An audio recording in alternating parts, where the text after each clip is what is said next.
Hello and welcome to the People Chronicles Storied Women. My name is Anna Rose Ingarra-Milch and I am your host. I am also the author of Lunch with Lucille. Lunch with Lucille is a story of how one woman's life impacted another. So on Storied Women, we bring women from our community to our table here so that they can share their story so that we can learn from them as well. So today my guest is Yvonne Stroman. Welcome, Yvonne. Well, thank you. Thank you, Anna Rose. How are you? I'm well. So you know what the one question is that I'm going to ask you, right? I think so. Okay. What is it? What's that one thing you want our viewers and our listeners to take away from our little discussion today? Well, so one of the things that I think about often, Anna Rose, is talking about women's intuition or thinking about women's intuition and what does that mean? Because we hear that you have women's intuition or women have a sixth sense about things. And so we hear about that and we, or for me, I kind of sometimes wonder, what does that really mean? How does it impact me in terms of the decisions that I make? Am I relying on my own inner voice, my instincts, or am I relying on the words and wisdoms of those around me?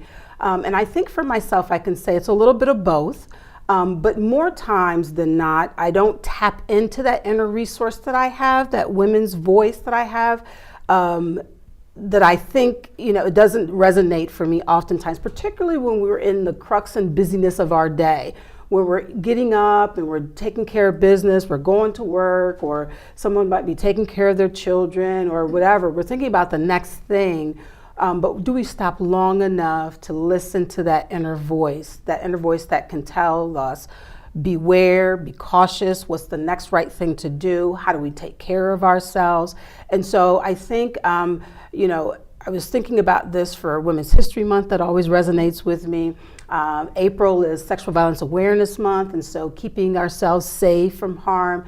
But the women's intuition, I think, is there 24 hours a day, 7 days a week. And I know that because there have been little life lessons for me that as I sit back and reflect on those experiences, there had been times when that voice had spoken to me and I disallowed it to take place and then went and did something else. And in my reflection, think, had I listened to that initial voice, it might have been a different outcome. So can you give us an example of that? Well, yeah, and so as recently as this past weekend, Friday specifically, I left work, went home for a minute. I needed to get my wallet to be able to go to the farmer's market. And so as I was parking my car and turning my ignition off, I was thinking, normally under other circumstances, I would lock my car. But my mind told me two things. My inner voice said to me, don't you think you should lock your car? And for me, in my hurry, I said, I'll just be 5 minutes, if that, in my house to retrieve my wallet. It won't take that much time and it'll be okay. So I proceeded to not lock my car. And this, let me tell you, under other circumstances, if I was going into the house for the weekend or for the day, I would have locked my car. But this, because I initially thought it's only going to take a couple minutes, I disallowed that inner voice. So you almost had an argument with yourself. I almost had an argument with myself. Yeah. And I think, many folks can relate to that you kind of go in between. I dismissed that inner voice that said lock your car and proceeded to go into my house and retrieve my wallet. In that 5 minutes that it took for me to go in, unlock my door, unlock my house door, go in and get my wallet, someone had went in and taken out of the middle console of my car my GPS. I had in there, I had some accessories to my cell phone. I had in my little frontal piece of the car a little change purse, and there was about $12, $15 in there.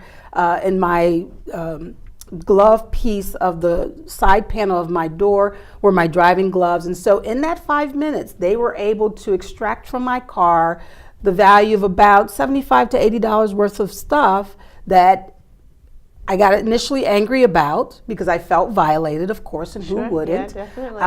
And just really felt like, how dare they do this to me? But what it gave me time between today and then what happened to me on Friday was to say, what do you think could have been different? And I know what could have been different is had I taken that second that millisecond to say, let me just lock my car, even if it's for 5 minutes, that I'd still have those possessions. And then so I say as a true testament that I know women's intuition works, that sixth sense that we have is there. If we take long enough time to listen to it, how it could perhaps result in a different outcome for us. Sure. And so I can just kind of share with you, because it's fresh in my mind, that since then, over the last 48 hours, I've taken a moment to breathe, to think about what I'm doing, turning off the ignition, locking the car door, looking at my surroundings, all of those things that in totality would take probably about a minute, but that minute is that much more safety and secure for myself. Yeah.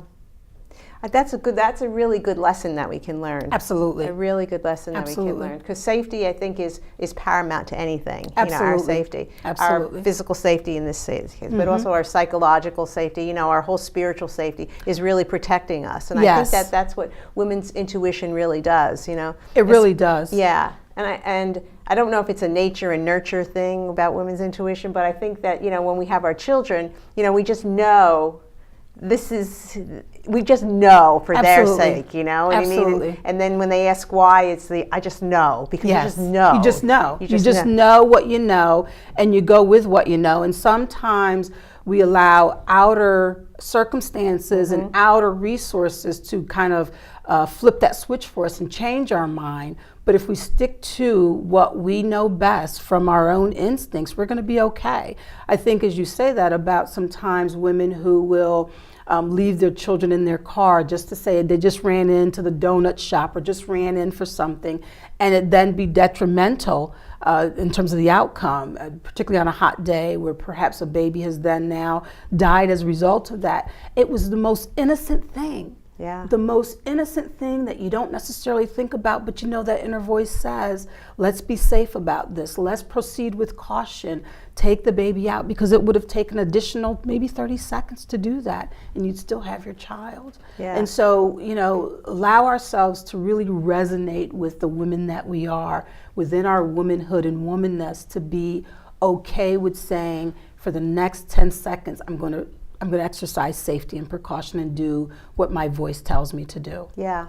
And listening to our inner voice and that women's intuition, or whatever we want to call it, I agree with women's intuition, but listening to that voice, there's also opportunity then for us to do some great things. Absolutely. I say, that's where I should be. Oh, that's what I could do, Yes. And I think it also makes us very resilient. Like you were saying about letting it, after the episode this weekend, you were talking about the anger and the, almost getting angry at yourself. I knew better. Yes. I knew better. Absolutely. I shouldn't have done that, Absolutely.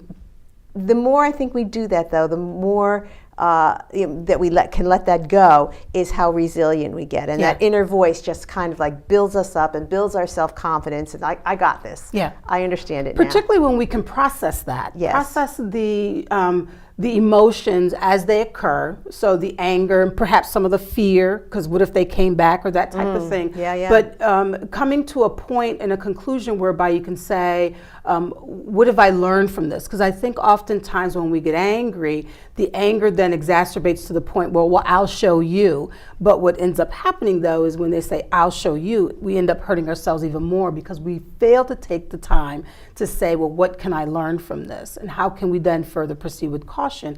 And then, too, there are times that we'll say, well, gee, because we keep repeating that pattern, why does this keep happening? Well, it keeps happening because that inner voice, we continue to negate it. That intuition that we have, we continue to negate it. And so that which you resist will persist, right? Yeah, sure. Yeah. Sure. Yeah. So tell me, do you think that some women have, do you think all women have women's intuition? I think all women have women's intuition. Absolutely. I think it is our birthright, and I just think that that's something that we are blessed with. That if we take that time to tap into that inner voice, it will steer us. She will steer us in the right path. Yes. Do you think men have intuition? I think men are more reactive. I think women can be active than reactive, and I think men are just in their hypervigilance to succeed are more reactive. But women, we can really act versus react. I like that. Mark that down. Yeah. Yes. Okay, so tell me a little bit more. Tell me a bit, is there any other times where your women's intuition has really come into play that has been, that has taken you to the next level? So then let me kind of top off our conversation about this, and I know you'll probably say, well, let's come back and talk a little bit more about that. So there was a point in time, many folks know that I'm a person in long-term recovery. And what that means for me is I haven't had a drink or drug since August of 1990. And so I share that to say, do I say congratulations today? Thank you so much. I feel very blessed. But I say all that to say there were times in my life when I thought I could get beyond my disease, my substance use disorder, through my own initial inner means. And there was a period of time in my life where I was such on a collision course, despite the fact that there was an inner voice saying, there's a better life plan for you, that what happened for me is ultimately, as it does for many people, it landed me in jail. And so when I went to jail, there was that inner voice then, because you're quiet, because you're kind of in isolation, that was a time when my inner voice said to me, if you continue to do what you've always done, you'll always get what you always got. So that meant continuous interfacing with the law illegally, continuous interfacing with consequences with jobs, those type of things. And it was until that time that I actually said, I want something better for myself as a result of listening to that inner voice. That then became the opportunity to go to treatment, to follow direction, to do the next right thing, to reach out to my higher power, and really allow women's intuition and that next right thing, that inner voice to say, you need to listen and to be available to listening and following other people's direction and other people who have been down that road. And so I stand on the shoulders of those like Dick, Karen, and those who have really struggled to make sure that people didn't have to die as a result of this insidious disease, right? And as a result of that women's intuition, I can share with you that 27 and a half years later, I haven't had a desire to have a mood-altering substance in my body. And oh, by the way, that women's intuition has then helped me to reach back and help others struggle to say, you can do this. If it works for me, it can work for you. Yeah, and I know that you help so many people. Thank you. I know that you help so many people. You used to be the exec over at Easy Does It. Yes. Yes. And now you're over at Coca. Yes. That's working. wonderful. Yes. Very feel very privileged to be working alongside, shoulder to shoulder, with some really great people who really want to help our community get better. Yeah. So what does it take, though? I mean, because is it just the process of aging that helps us to hear better, or what is it that really kicks in, after? All of the above. I think, we go through a series of change for ourselves, from young women who really want to be accepted. So we struggle with our own identity, self-identity, who we are, to, when we reach our 20s, about what is this really all about. And so sometimes we think that we perhaps need to be married and need to have children, to our 30s, where we're really trying to figure it out in terms of our career. And then in our 40s and our 50s, when we begin to kind of mature and kind of having experienced life as we know it, really listen to our peers in terms of how we're working together or not working together, and what we need to do to work together. And then I have wonderful women in my life and who are 60s and 70s that says, you do the best you can with what you have, and be proud of that.